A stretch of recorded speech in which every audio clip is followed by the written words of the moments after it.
स्वस्ति नो इंद्रो वृद्धसर्वापुगा विश्ववेदा स्वस्ति नो दानिकरिष्टनेमि बृहस्पति दधातु श्वङ्गामाणो जीवा चक्षु सर्वदेवेभ्यो शिवलिङ्गेश्व ओम बेलपत्र जलाभिषेक करिष्यामि। जय शिव ओंकारा हर शिव ओंकारा। ये वैदेही बच कैसे गई?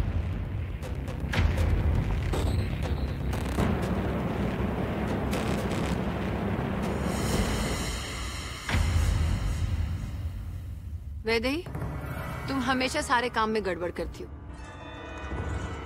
इसलिए इस बार सांप मैंने श्वेता से भी मंगा लिया था।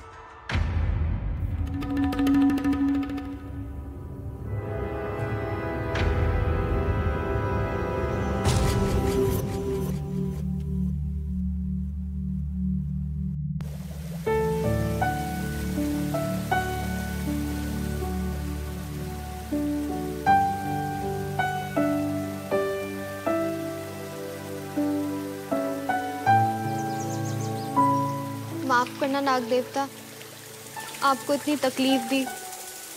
जैसे ही पूजा संपन्न होगी ना, मैं आपको वापस छोड़ाऊंगी।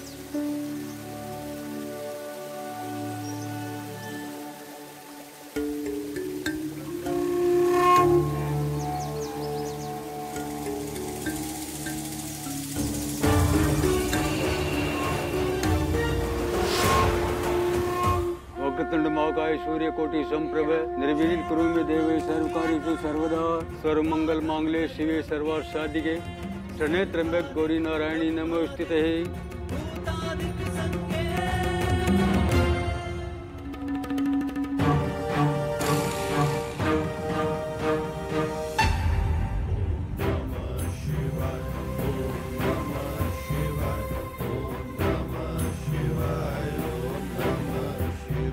दूध का प्रबंध कीजिए। जी पंडित जी।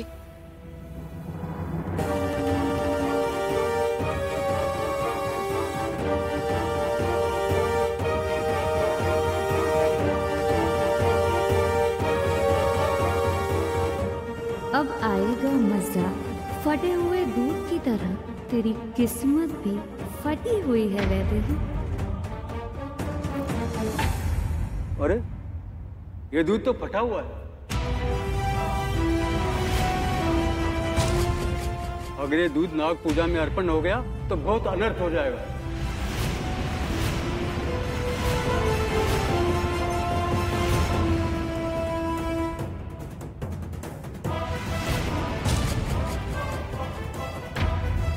कोई एक काम तुम ठीक से करते हो वैदेही? नीलामा, आप घबराइए मत, मैं अभी जाकर अच्छा वाला दूध लेकर आती हूँ।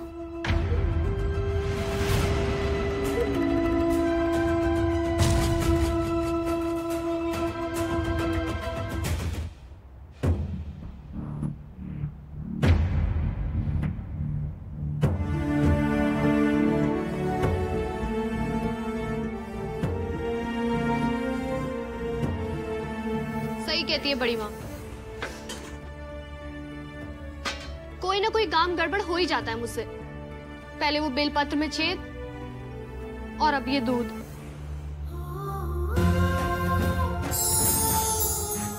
सारे काम गड़बड़ कर देती हूँ मैं। माधव की मदद करने जाती हूँ और मुसीबतें बढ़ा के आ जाती हूँ। मुझे माधव की मदद करनी ही नहीं चाहिए।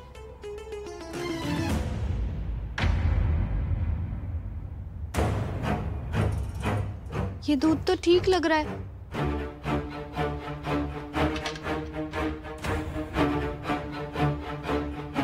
अगर वैदेही ने सारे काम ठीक से किए होते, पूजा कब की समाप्त हो चुकी होती। अब तक तो माधव कुछ खा पी भी लेता। पंडित जी, ये दूध बिल्कुल सही है।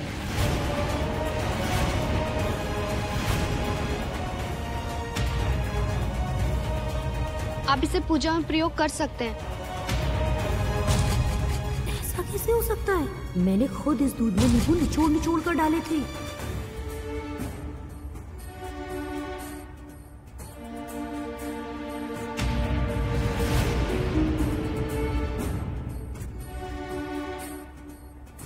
पंडित जी, पूजा को आगे बढ़ाते हैं, मुहूर्त निकला जा रहा है।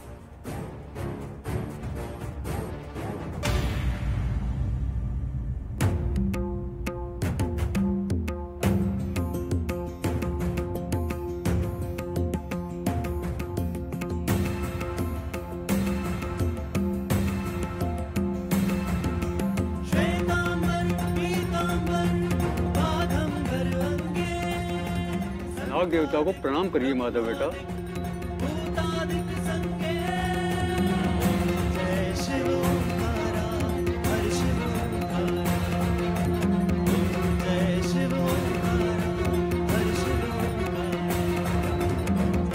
पंडित जी, अच्छा वाला दूध।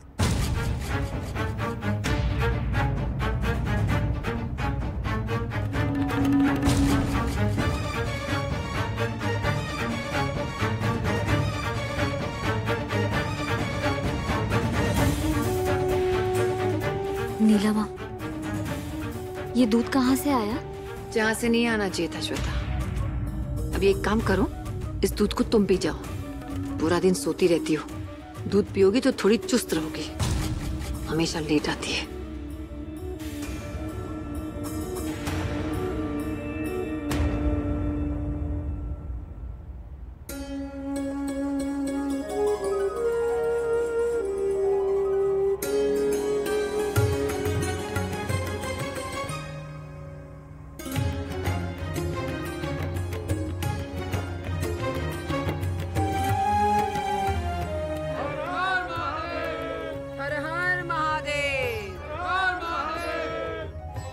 दुग्धाभिषेकम जलम अभिषेकम माधवाय नमः। ओम माधवाय महदेव शिवलिंगे नमस्ते। सकल परिवार मनोकामनाभ्यो नमस्तुतेभ्यो नमो नमः। ओम फूल बेलपत्रम समर्पयामि नमस्तुतेभ्यो नमो नमः। ओम अच्युतम केशवम विष्णु हरि सत्यम जनार्दन हंस नारायण चैव नमाष्टकम शुभम। ओम सर्वदेवेभ्यो नमस्तुते। नाग पूजा संपन्न हुई। शिव जी, आपका बहुत बहुत धन्यवाद। अब बस ये पूजा बिना किसी विघ्न के जल्द से जल्द संपन्न करा दो। इस पूजा का अगला और आखिरी पड़ाव है हलाहल पूजा। इसमें तुम्हारी जान भी जा सकती है।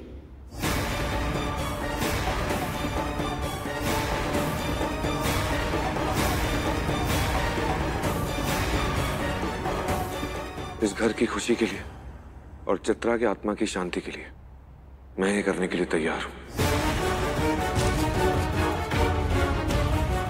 अब बताइए मुझे क्या करना होगा। जिस तरह से शिवजी ने हलाल ग्रहण किया था, उसी तरह आपको इस हलाल पूजा में विष ग्रहण करना होगा।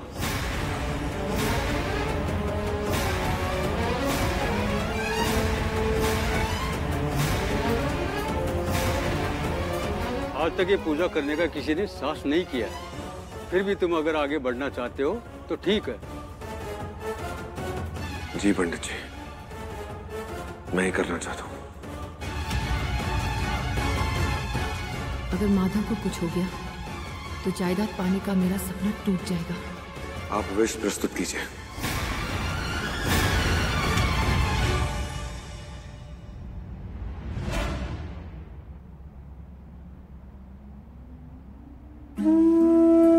हे भगवान जी, अब आप भी कुछ करिए ना। माधव किसी की बातें नहीं सुन रहा है, विष पीने के लिए तैयार हो गया। अब आप भी कुछ कर सकते हैं। प्लीज भगवान जी, अपनी कृपा करो। अगर माधव को कुछ हो गया तो पता नहीं मैं क्या कर बैठूंगी। मैं उसे अपनी आंखों के सामने अपनी जिंदगी के साथ खेलते हुए नहीं देख सकती। उसे पागलपन करने से रोक लीजिए भगवान जी।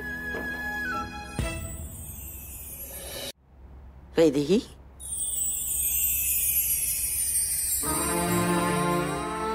दादी,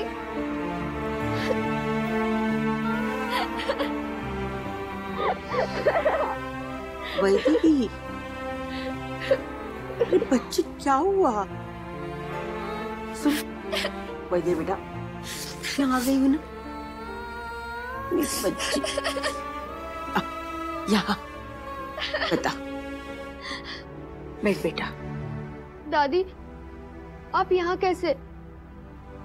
मैंने सोचा महाशिवरात्रि की पूजा के पावन अवसर पर यहाँ कर महादेव का आशीर्वाद ले लो, और इस बहाने तुझे भी मिलना होगा। तू ठीक है ना बेटा? पहले तो ठीक नहीं थी, लेकिन अब आप आ गई हो ना, तो अब ठीक हो जाऊंगी। तू रो रही है, क्या हुआ बेटा? दादी मैं बहुत अकेली पड़ गई हूँ यहाँ। वो माधव वो विष पीने के लिए तैयार हो गया, किसी की बात नहीं सुन रहा है। मुझे समझ नहीं आ रहा मैं क्या करूं, कैसे रोकूं उसे। मैं उसे ये सब करते हुए नहीं देख सकती दादी। अब ये देखिए, ये रक्षा सूत्र, अपनी जिद में आके उसने ये भी नहीं पहना। देख बेटा, होगा माधव जिद्दी, लेकिन जहाँ तक मैं तुझे जानती हूँ, तेरी जिद के आगे माधव जैसे की जिद को भी हार माननी पड़ती है। उसका रक्षा कवच ये रक्षा सूत्र नहीं है, तू है। तू है माधव का रक्षा कवच। हाँ वैदेही,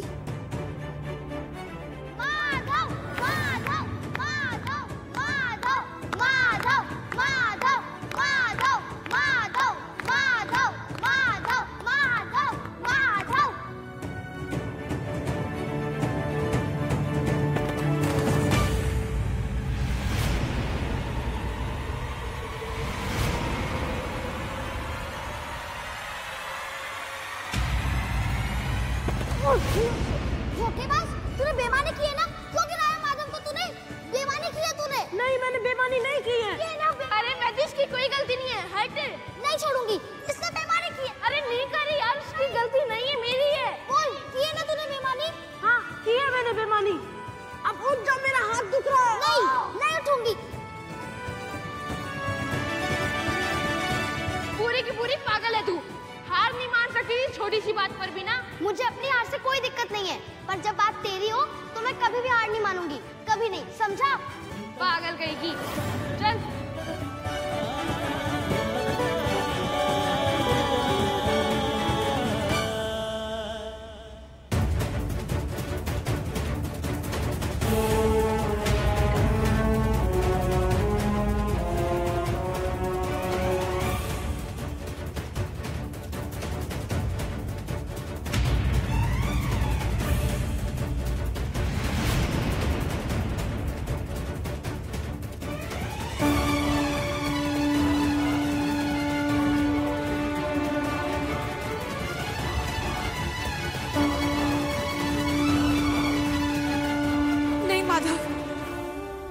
मत करिए।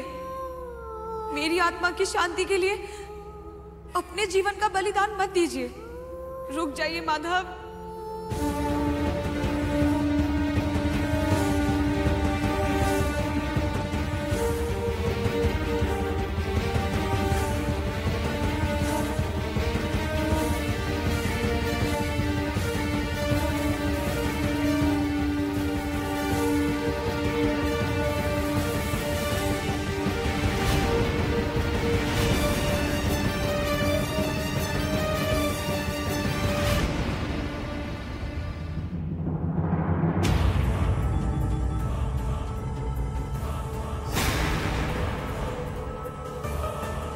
यही तो वो पल है जिसका हमको बेसब्री से इंतजार था। जहर की एक बूंद और इस पर किया हमने ज़ूम।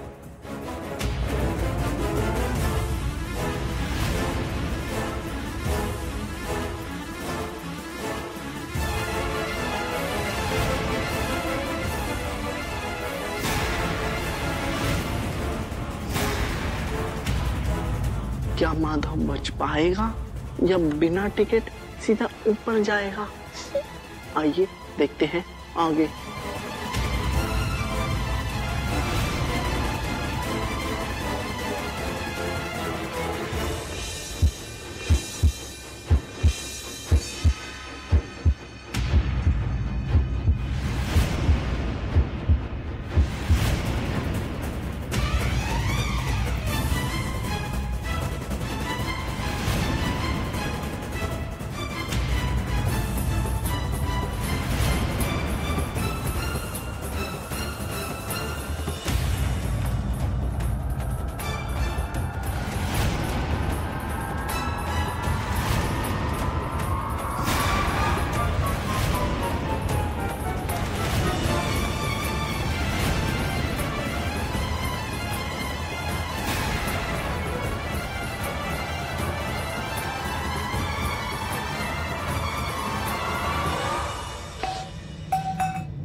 अरे ये कहाँ से आ गई, मेरी पिक्चर का क्लाइमैक्स खराब कर दिया।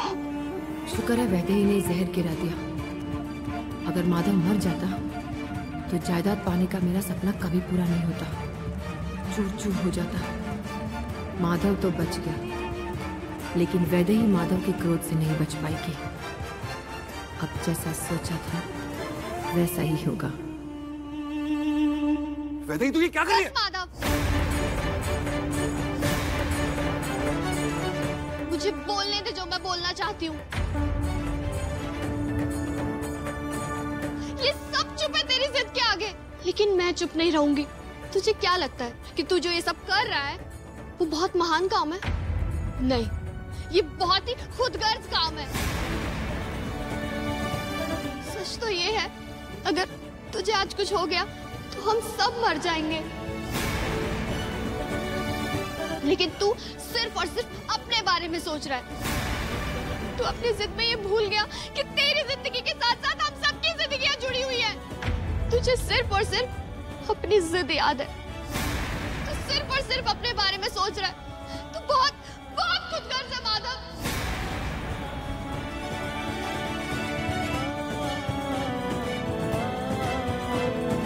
ठीक है, मेरा तुझ पर कोई हक नहीं है, लेकिन बड़ी माँ, काका, इनका भी कोई हक नहीं है तुझ पर। कोई रिश्ता नहीं है तेरे साथ। इधर देख, ये सब जो लोग खड़े, तुझे क्या लगता है ये सब भक्ति भाव के कारण करे? नहीं, हर इंसान को यहाँ सिर्फ तेरी सलामती की परवाह है। कोई अब भक्ति भाव के लिए नहीं खड़ा हुआ है।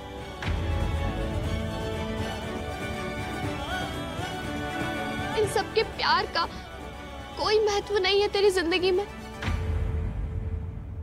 बोल Madhav.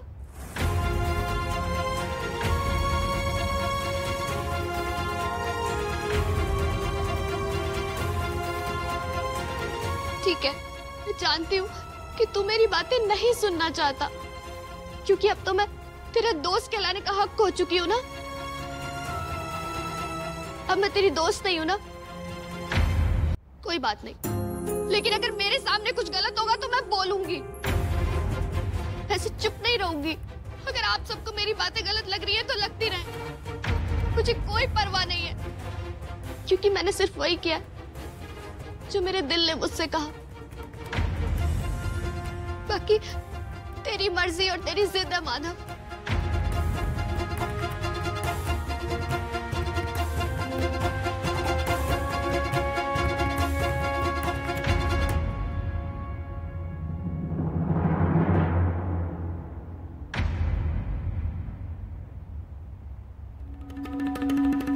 Just do it. Now.